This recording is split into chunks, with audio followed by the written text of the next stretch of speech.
யூஏஇல வெறும் 20 லட்ச ரூபா டவுன் பேமெண்ட்டில் உங்களோட டவுன் ஹவுஸ் வில்லா வாங்க முடியும்னு சொன்னால் நம்ப முடியுதா? அதுவும் ஃபுல் க்ரீனரி கேட்டட் கம்யூனிட்டியில் ஒரு பீஸ்ஃபுல் லிவிங்கோட ஒரு க்ரீனரி சர்க்கம்டன்ஸ், அதாவது காட்டுக்கு நடுவில் வீடு சொன்னாலே சுவாரஸ்யமாக இருக்குல்ல. ஒரு பசுமையான ஒரு சூழலில் 1 லட்சம் மரத்துக்கு நடுவில் நம்மளோட வீடு இருந்தால் எவ்வளோ சூப்பராக இருக்கும்.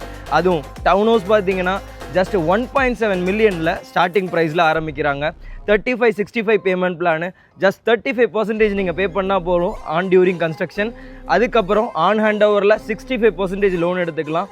உங்களோட கனவு வீடை இன்னமும் கனவு வீடாகவே வச்சுக்க போகிறீங்களா, இல்லை கனவு வீடை சொந்தமாக்க போகிறீங்களா அப்படின்றத கொஞ்சம் யோசிச்சு பாருங்கள். திரும்பவும் சொல்கிறேன், ஒரு பசுமையான சூழல், உங்களோட குடும்பத்தோட ஒரு நிம்மதியான வாழ்க்கை வாழ்கிறது, இந்த மாதிரி ஒரு க்ரீனரி கேட்டட் கம்யூனிட்டி திரும்பவும் இந்த வேலையில் கிடைக்காது. So as soon as possible என்ன காண்டாக்ட் பண்ணுங்கள். இந்த யூனிட்டை நான் உங்களுக்கு புக் பண்ணி தரேன். கம்மியான விலையில் உங்களுக்கு நான் வாங்கி தரேன்.